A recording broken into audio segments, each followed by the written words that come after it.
Minä näytän, minulla on tämmöinen Deikin-raamattu. Jos joku haluaa todella opiskella raamattua, niin suosittelen. Tämä on oikeastaan Raamatun tietosanakirja, jossa on selostettu kaikki. Myöskin Danielin kirja, tämä luku 11, tässä on aivan perusteellisesti selostettu, mutta tämä vaatii aika hyvän englanninkielen taidon. Että ihan heikolla taidolla tähän ei pääse sisälle, mutta jolla on hyvä englanninkielen taito, niin tämä on aarre.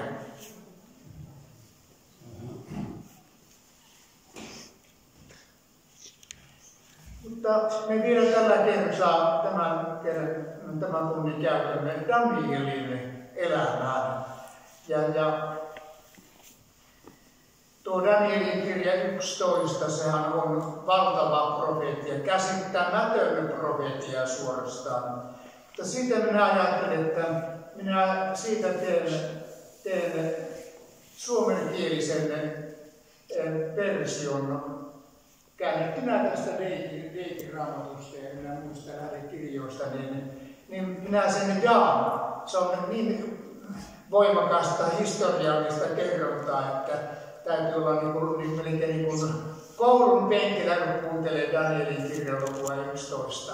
Vaikka se on profetia, suorastaan käsittämätön profetia. Minulla on siitä on myöskin, olen tietokoneelta löytänyt selostuksen jakelta, miten se on toteutunut aivan kuin viimeistä kirjainta myöten, että Daniel oli todellakin käsittämätön profeetta. Kun hän näki 700 vuoden pään edessä olevia asioita, ja ne tapahtui ihan kirjaimilta niin kuin Daniel oli nähnyt. Että kyllä Raamattu on valtava kirja.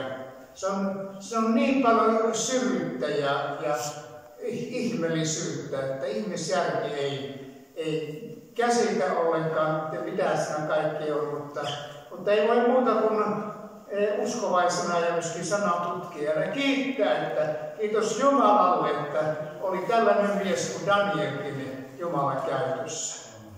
Mutta nyt tämmöisenä niin kuin hengellisenä aiheena Danielista katsotaan Danielin rukouselämää ja siitä, miten se kun kasvoi ja kehittyi. Ja se on esimerkkinä meille kaikille, miten Jumala haluaa meidän oppivan rukoilemaan.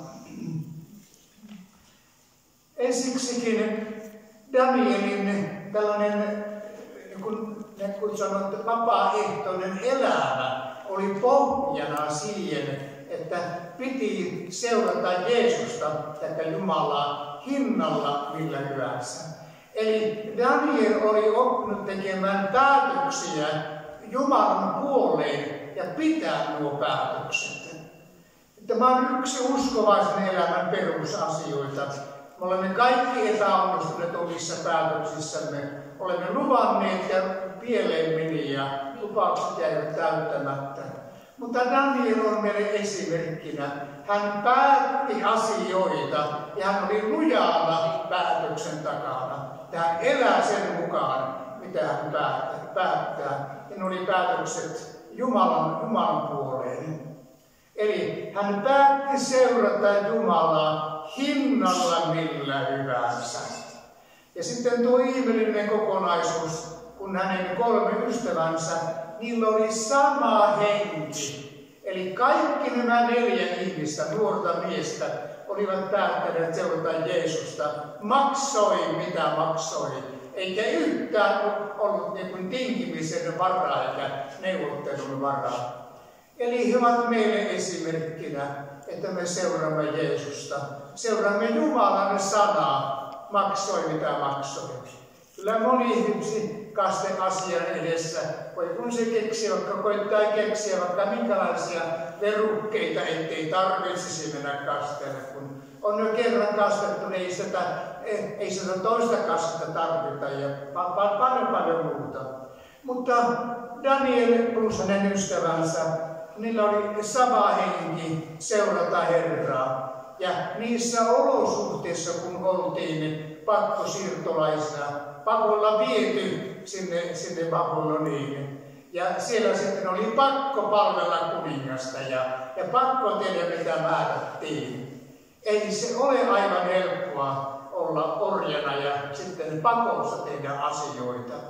Mutta nämä 3 miestä olivat, tai 4 miestä olivat aivan erilaisia kuin muut ihmiset olivat. No niin. Eli nämä 3 ystävää olivat kaikki rukouksen ihmisiä. Mä luen luvusta 2, jakeet 17 ja 18. Sitten Daniel meni kotiinsa ja kertoi asian Tobeelle, Hananialle, Miisaelille ja Asarjalle.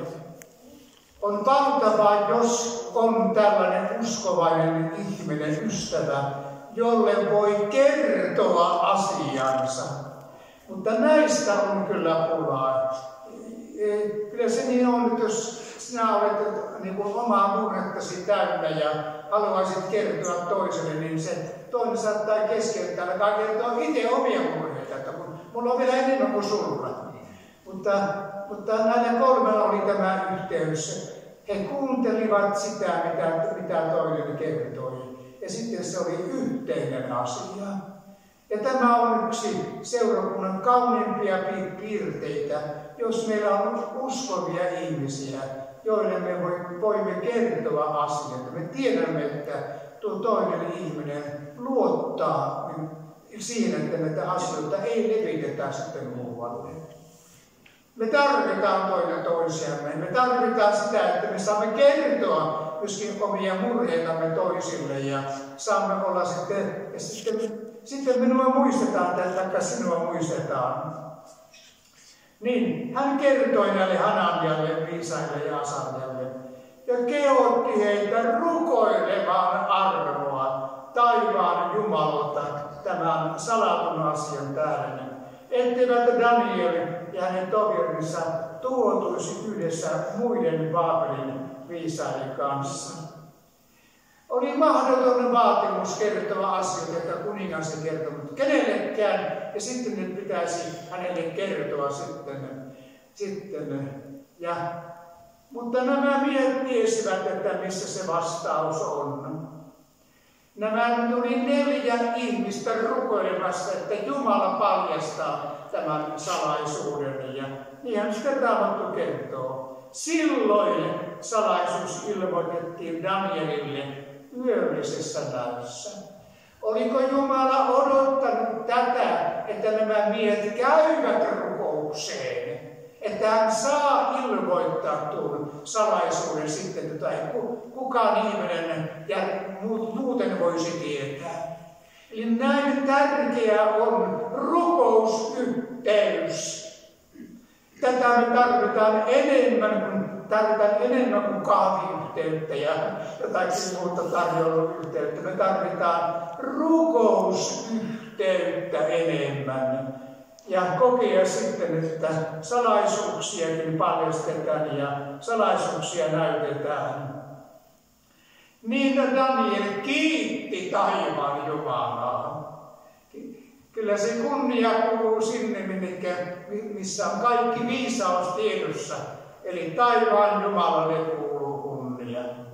Ja sitten tässä kerrotaan, millä sanalla Daniel kiitti Jumalaa. Olkoon Jumalan nimi siunattu ikuisuudesta ikuisuuteen, sillä hänen on viisaus ja voima. Hän muuttaa ajat ja hetket. Hän syöksee kuninkaat vallasta ja nostaa kuninkaat valtaan. Hän antaa viisalle viisauden ja ymmärtäväiselle ymmärryksen ja paljastaa syvät ja salatut asiat. Hän tietää, mitä on pimeydessä, ja valkeus asuu hänen luonaan. Sinua, isieni Jumala, minä kiitän ja ylistän siitä, että olet antanut minulle viisauden ja voiman, ja että nyt ilmoitit meille tämä, mitä pyysimme, ja annoit meidän tietää kuninkaan asian. Jotakin tämmöistä se täytyy uskovien yhteys olla, kun on rukoiltu yhdessä, otettu toisen asian omaksemme ja sitten kun tulee vastaus, niin sitten on kiitoksen ja kunnian antaminen elävälle Jumalalle. Me turhasti säästämme kiitoksen antamisesta Jumalalle. Kiitosaiheiden kertomisesta, mitenkä Herra auttoi, kun minä rukoilin toisen uskoisen kanssa ja minä sain vastauksen. Tuodaan nämä siunaukset yhteisiksi siunauksiksi, niin me yhä enemmän opimme rukoilemaan toinen toisemme kanssa ja toinen toisemme puolesta. Kiitos Herralle. Tämä on sitä tervettä seurakuntaelämää. Me elämme rukouksessa paljon ja sitten jaamme kiitosaiheet ja rukousvastaukset. Ja niin Danielilla oli hyvä tilaisuus mennä sitten kuninkaan puheelle ja sitten ne kertoa sitten. Mutta kun Daniel meni kertomaan, niin hän antoi kaiken kunnian Jumalalle kuninkaan edessä. Ei minun viisaalla ollut mitään, mutta taivaan Jumala on ilmestynyt. Luen 27. Daniel vastasi kuninkaalle, salaisuutta, joka kuningas tahtoo tietää, eivät viisaat manaajat tietäjät, eivätkä tähtien selittäjät voi ilmoittaa kuninkaalle. Mutta taivaassa on Jumala, joka paljastaa salaisuudet ja ilmoittaa kuningas Nebukadnezarille, mitä on tapahtuva aikojen lopussa. Ja niin sitten Daniel kertoo tämän selityksen ja kertoo myöskin unen, millainen se uni oli ollut, näky oli ollut. Ja sitten tuli Jumalan mielen mukainen selitys. Eikä se ihan kaikin tavoin helppokaan ollut, mutta se oli Jumalan johtama ja Jumalan antama selitys. Mutta Danielin rukouselämästä sitten luetaanpa luvusta 2 ja 48-49. Sitten kuningas korotti Danielin suureen arvoon, antoi hänelle paljon kallisarvoisia lahjoja ja koko Baabelin kuninkaan maakunnan hallittavaksi ja asetti ne kaikkien Baabelin viisaiden ylimmäksi päälleksi. Danielin pyynnöstä kuningas antoi Baabelin maakunnan hallinnon Sadrakin, Meesakin ja Abednegon hoidettavaksi, mutta Daniel jäi kuninkaan hoviin. Oltiin rukoiltu yhdessä ja Daniel ymmärsi myöskin näiden rukousystävien täytyy päästä hallitsevaan asemaan tässä kuninkaan hovissa. Ja heistä tuli sitten Baabelin maakunnan hallitsijoita. Eli nyt kaikilla oli korkea asema, mutta rukousyhteys säilyi. Oli tämä kaikkein tärkein, mikä piti säilyttää loppuun saakka. No niin, sitten me hyppäämme vähän eteenpäin ja mennään lukuun 6.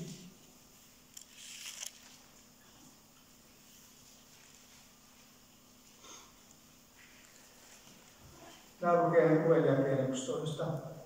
Heti kun Daniel oli saanut tietää, että säädös oli kirjoitettu, hän meni talonsa, jonka kattohuoneen ikkunat olivat avoinna Jerusalemiin päin.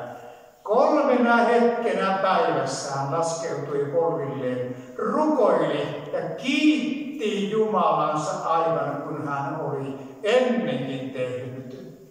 Nythän oli tilanne, että ei saanut rukoilla ketään muuta kuin kuningasta yksinomaan. Ja Daniel jatkoi, rukousta ei saa lopettaa, vaikka Suomessa hallitus päättäisi. Rukouskokoukset on lopetettava. En minä ihmettele, mitä tulevina vuosina voi tapahtua myöskin Suomessa, kun jumalattomuus lisääntyy ja meidän hallituksessa ja eduskunnassa on enemmän satanisteja ja Jumalan kiertäjiä, niin mitä tullaan vielä kiertämään? Mutta me tarvitaan etukäteen tämän Danielin hengen ja rukousta me emme lopeta. Ja hän rukoili julkisesti. Sen tiesi kaikkeita, kun Daniel avaa ikkunat ja mitä siellä Danielin huoneessa tehdään. Siellä rukoillaan. On Daniel polvillaan siellä ja kääntää kasvonsa Jerusalemia päin ja rukoilee säännöllisesti. Eli me tarvitaan tämmöistä henkeä, sillä minä uskon sen, että rukous on kuitenkin semmoinen, voimakas rukous on semmoinen, jota vastaan tullaan varmasti kyllä hyökkäämään ennemmin tai myöhemmin.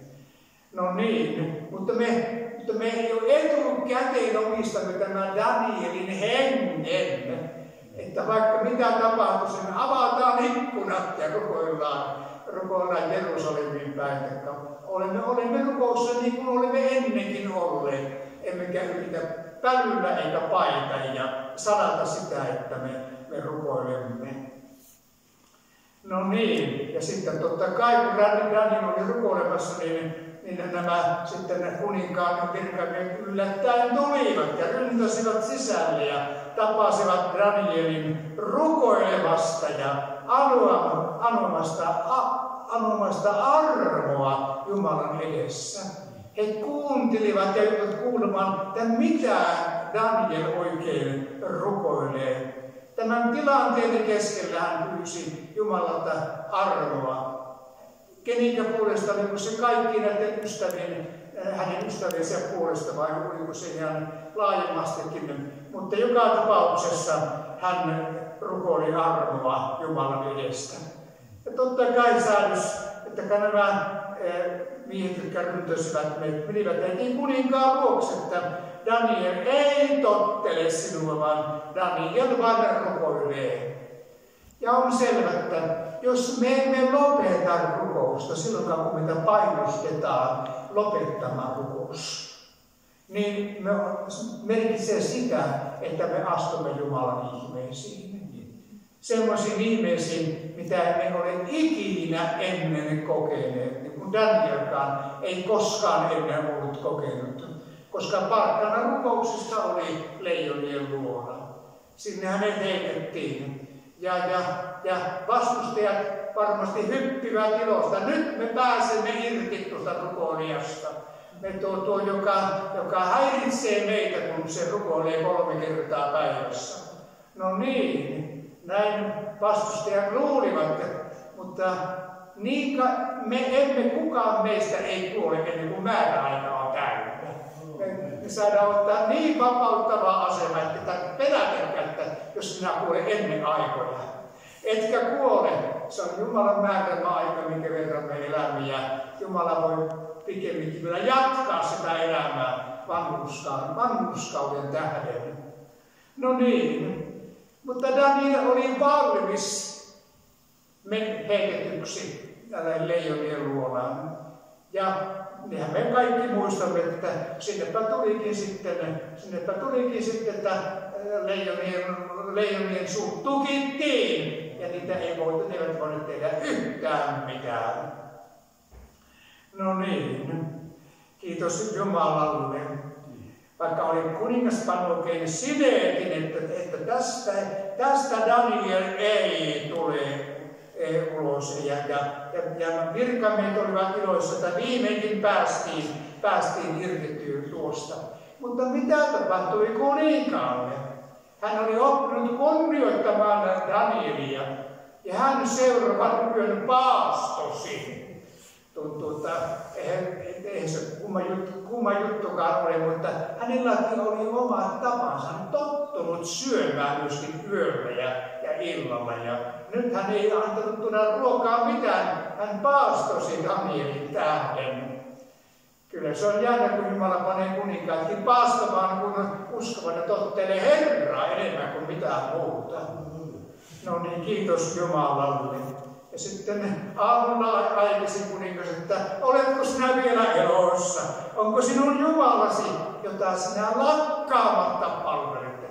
Ajatellaan tuo kuninkaan lausunto. Hän oli seurannut Danielin elämää. Se oli pitemmän ajan, että sinä lakkaamatta palvelet tuota sinun Jumalasi. onko hän voinut pelastaa sinut leijonilta?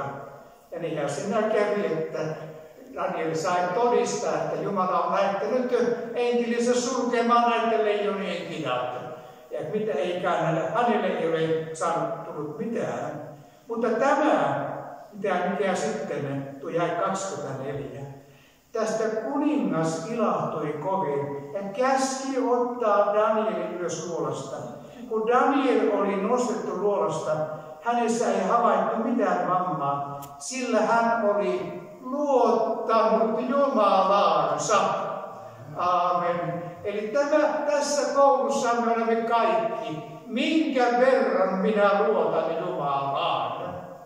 Minkä verran minä luotan Jumalaan silloinkin, kun saattaa, jos kansan, vaikka Suomen talous romahtaa.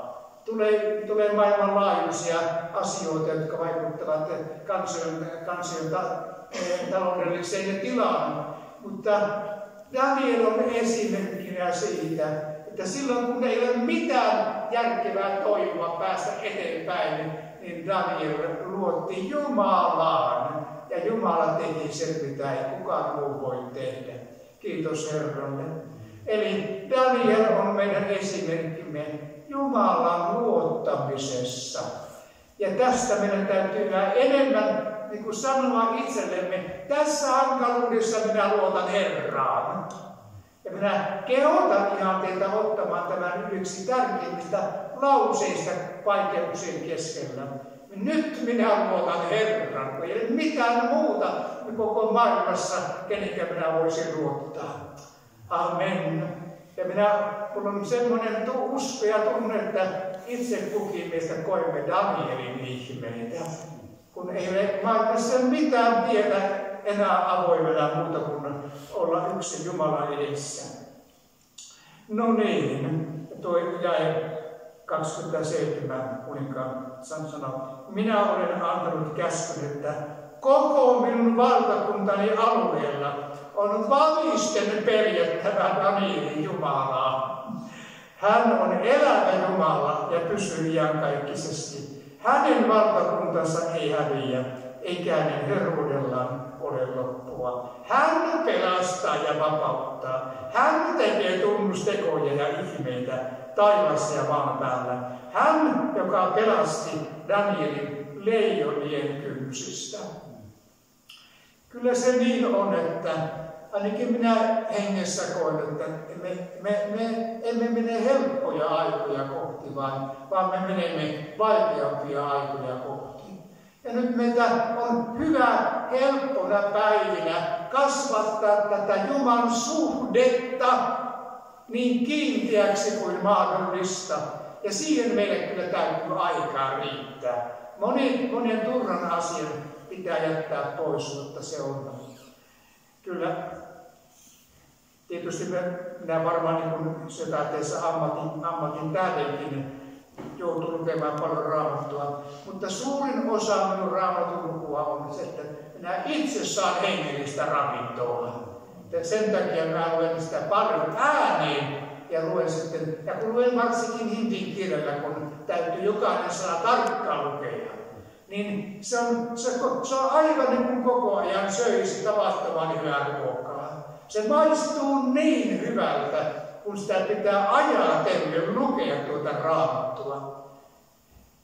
Kokonaisuutena ajatellen seurakuntia ja uskovia raamattua luetaan käsittämättömän vähäisenä. Se on yleinen. Kyselepä mistä tahansa, niin ei taida missään olla aikaa raamattua varten. Kyllä se on harva uskovainen, jolla on puoli tuntia aikaa raamatulle päivässä. Niin on lyöty ohjelma niin täyteen, tärkeää ja vähemmän tärkeää, että ei missään tapauksessa kerkiä lukea puolta tuntia raamattua. Vaikka 3 eri jaksossa, 10 minuuttia kerrallaan ja sitten taas 10 minuuttia. Mutta raamatun luku on meidän velvollisuutemme Jumalan edessä ja ihan itsemme tähden, että me todella panemme raamatun siihen arvoon, mikä sille kuuluu. ja se jää meissä elämään. Me muistamme aina, se on kumma, kun minä unohtan jo Raamatun paikkoja. Kun tulee hätätilanne, niin yhtäkkiä minä muistan sen Raamatun paikan. Silloin kun tarvitaan. Mutta meidän täytyy alitajuntaan tallentaa Raamattua.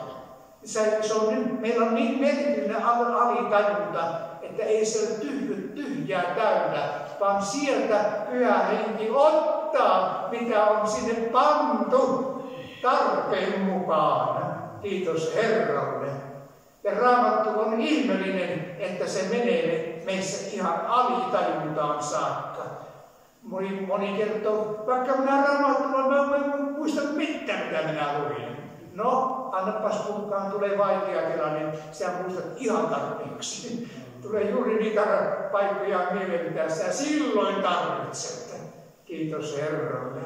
No niin, eli Daniel on tässäkin meidän esimerkkimme. Kiitos Jumalalle. No niin. Sitten otetaanpa seuraava asia, mikä johti rukouselämän voimistumiseen. Luku 9. Ja luetaan sitä alusta 2 käyttää. Medialaista sukua olevan Dariuksen Asteroksen pojan ensimmäisenä vuotena, kun hänestä oli tullut kaldialaisten valtakunnan kuningas. Hänen ensimmäisenä hallitusvuotenaan minä Daniel huomasin kirjoituksista vuosien luvun, josta profeetta Jeremialle oli tullut Herran sana. Sen mukaan Jerusalem oli oleva raunioina 70 vuotta. Niin minä käänsin kasvoni Herran Jumalan puoleen ja etsin häntä säkissä ja tuhkassa rukoillen, armoa anoen ja paastoten. Eli Raamattu synnyttää rukousta. Missä vähän luetaan Raamattua, siellä vähän rukoillaankin. Missä paljon luetaan Raamattua, niin Raamattu synnyttää meissä tällaista Jumalan lupauksien henkiin tulemista. Nyt Daniel näki, se on 70 vuotta, ja kun hän näki ja tiesi sitten, osasi kyllä laskea, että kuinka monta vuotta on jäljellä, mutta hän kävi rukouksen säkissä ja tomussa ja tuhkassa ja rukoilen armoa ja paastoten. Eli Raamatun tarkoitus on synnyttää meissä rukouselämää. Sen tähden Raamattu ja rukous kulkevat yhdessä. Se melkein huomaa uskovaista, kukaan ei lue Raamattua. Hänen rukouksistaan sen aistii. Mutta sellainen uskovainen, joka lukee Raamattua, niin rukouksiin ne tulee semmoista pohjaa, jonka päällä jalat seisovat. Amen. Että seurataan Danielin esimerkkiä. Hän luki Raamattua ja kirjoitukset avautuivat. Aina kun ne kirjoitukset avautuvat, se vie meitä kiittämään ja rukoilemaan elämää Jumalaa. Siinä ei voi olla niin kuin, vaikka ei äänenkään sanoisi, mutta hengessä kiittää, kun se sana avautui niin kuin ei koskaan aikaisemmin. Ja nämä ovat valtavia hetkiä, kun sana avautuu. Minäkin olen lukenut Raamattua. Minä aloitin Raamatun lukemisen joskus 7-8-vuotiaana. Ja minulla on vieläkin tallessa se Uusi testamentti, mikä on luettu erinäisiä kertoja kyllä läpi. Ja työpaikalla aina mukana. Mutta just tuo kokemus sitten, että sitä on alitajunnassa kuin iso varasto, josta tarpeen tullen otetaan sitten käyttöön. Ja sitä tulee voimaa ja aamen. Kyllä näkyy tänä aamuna, kun näitä luin Raamattua, ne voi että sitä riemun tunnetta, kun se maistui hyvältä. Se oli niin makean makuista, kun sain taas lukea pikkusaikaa Raamattua. Ja kun menen kotiin, niin minä jatkan Raamatun lukemista. Kiitos Jumalalle. No niin, mutta Raamatun lukeminen synnyttää rukouselämää, vaikka se johtaa myöskin synnin tuntemiseen ja synnin tunnustukseen, mutta ei se ole vahingollista meille ollenkaan, kun me tunnustamme oman heikkoutemme, huonoutemme Jumalan edessä. Ja sitten me koemme sitä vapautta, mitä Jumala antaa. Mutta luku 10 on sitten yksi hyvin tärkeä luku Danielin kirjassa rukouksesta. Luku 10:2. Niinä päivinä minä Daniel murehdin 3 viikon ajan. Daniel, joka oli hyvässä asemassa, toimeentulo taattu. Mutta sitten minä murehdin 3 viikon ajan. Herkullista ruokaa minä en syönyt. Suuhuni ei mennyt lihaa eikä viini, enkä voidellut itseäni öljyllä, ennen kuin nuo 3 viikon päivät olivat kuluneet loppuun. Mitä tapahtui, kun Daniel oli erottanut 3 viikkoa murehtimiseen? Se ei ollut normaali murhe, se ei ollut elatuksen murhe, se ei ollut murhe terveydestä tai sairaudesta, eikä vastoinkäymistä, ei se ollut mitään tällaista, mutta se oli Jumalan antama murhe, jonka tarkoituksena on, niin kuin me sitten näimme, mikä sen tarkoitus oli. Tarkoitus oli Jumalan suurempi ilmestyminen. Ja Daniel on tässäkin meille esimerkkinä, kun meille annetaan sellainen murhe, josta minä en itse ymmärtää, minkä täällä minun päällä on kuin raskas painava taakka. Jonkin asian täällä minä murehdin. Ja tiedättekö, Jumala käyttää tätä murta myöskin, kun me tietämättämme joudumme rukoilemaan tuntemattoman ihmisen puolesta. Meille annetaan yhtäkkiä murre. Minä en tiedä, kuka se ihminen on, jonka takia minun päällä on niin hirvittävä taakka. Mutta Daniel ei työntänyt murhetta pois. Hän ei lähtenyt kemuihin tai jonnekin, missä nauretaan paljon ja ilotaan paljon. Hän otti vastaan tuon Jumalan antaman murheen, koska se vei hänet suureen siunaukseen.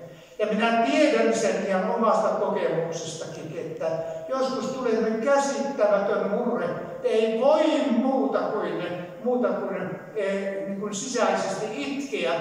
Mikään ihmisten seura ei kiinnosta, ei mikään missä nauretaan ja missä on mukavaa. Se ei tippaakaan kiinnosta. Sisimmässä on sellainen kummallinen paino päällä. Ja eikä voi muuta kuin sisimmässä vaan huutaa Jumalan puolen Jumala. Kenenkä takia tämä murhe on? Minkä tähden minun täytyy kantaa tätä murhetta? Ja me puhutaan niin paljon uskovien kesken. Iloitaan, hypitään, riemuitaan, iloa enemmän. Tämä on niin iloista tämä uskoelämä. Mutta minä panen hyvin matalaksi lukuun. Minä en rupea hyppimäänkään heilumaan, jos ei sisin kehoita. Mutta me tarvitaan enemmän ja Jumalan antamaa murhetta, jotta Jumalan kirkkaus saisi ilmestyä. Ei ole aina tarpeellista pyytää, että kun mulla on sellainen murhe, enkä minä tiedän, että rukoilkaa minun puolesta, että tämä murhe otetaan pois. Minä en millään rukoilla noiden ihmisten puolesta, koska ensin täytyy tietää, että onko se Jumalan antama murhe, Jumalan suurempaa ilmestymistä varten. No niin, ja niinhän sinä kävi. Sitten, kun kootin katselin, näin miehen, joka oli pukeutunut pellavan vaatteessa ja vyöttänyt kuveensa hienolla uufasin kullalla.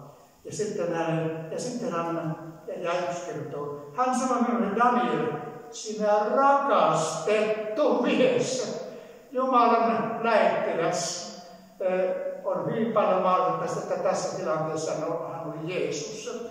niin Jumala sanoi, sinä rakastettu mies, kun otti vastaan Jumalan antaman murheen, eikä sysännyt sitä pois. No niin, ja sinun tähtesi minä olen tullut. Ja sitten hän alkoi kertoa sitten, koska Mikael oli eri, niin tässä on hyvin paljon mahdollista, että todellakin oli itse Jeesus tässä tullut. Ja niin jälleen kerran selostettiin, mitä päivien lopulla tulee tapahtumaan. Ja sitten tulee tuo luku 11, joka on mitä maailman käsittämättömimpiä profetioita. Mutta sitä varten me tarvitaan, ja minä toivon, että minä saisin kirjoittaa siitä ihan tämmöisen muutaman sivun mittaisen jutun, mitenkä tämä toteutui, tämä Danielin luku 11. Ja sitten me vasta ymmärtäisimme, mitenkä kirjaimen tarkkuudella Daniel sai asioita, joista monet tapahtuivat vasta 1000 vuoden jälkeen. Mutta ne tapahtuivat prikulleen niin, kuin Daniel oli saanut. Eli nämä Jumalan antamat asiat saattavat mennä kauas tulevaisuuteen. Mutta oli mies, joka oli valmis vastaanottamaan ne. Ja pani ne jopa paperille ylöskin meitä varten. Ja tuo Danielin luku 11 on todellakin yksi Raamatun syvällisimpiä profeetioita ja tarkimpia profeetioita, mitenkä Jumala tiesi etukäteen, mitä tulee tapahtumaan. Ja Daniel sai olla siinä palvelijana kirjoittamassa tuon luvun 11 talteen meitäkin varten, jotta me näkisimme Jumalan suuruuden ja Jumalan kirkkauden. Mutta minä ajattelin, että jos minä kerkeän, niin minä kirjoitan tämän Danielin luvun 11 selityksen ja sitten jaan sitä teille, niin sitten saatte itse tutkia sitten. Minulla on tällainen mahtava raamattu. Deikin raamattu. Onko kukaan kuullutkaan tämmöistä Deikin raamatusta?